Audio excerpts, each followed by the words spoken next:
تو غائز ایسے لکھتے ہیں مغالطہ، میم غین الف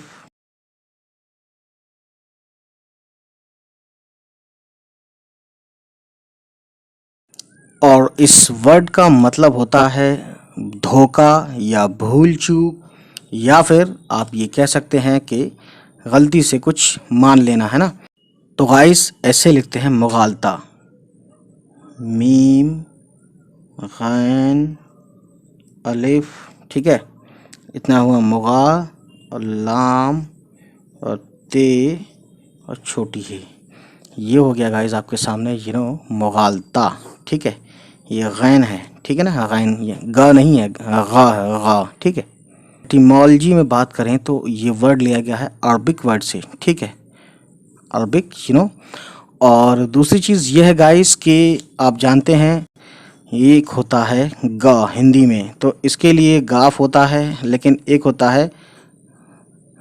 غین سے غا، اس کی آواز حلق سے آتی ہے، غا اور گا، ٹھیک ہے۔ تو ہندی میں ایسا ورڈ ہوتا نہیں ہے غا، لیکن یہاں پوائنٹ لگا دیتے ہیں تاکہ غا اس کو پڑھا جائے۔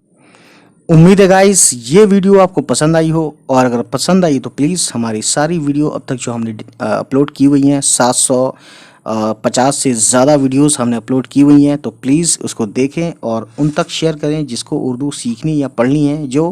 یا پھر آپ کی نظر میں جو اردو میں بگنرس ہے، ٹھیک ہے۔ چلیے ملتے ہیں، بائے بائے، ٹیک کیئر۔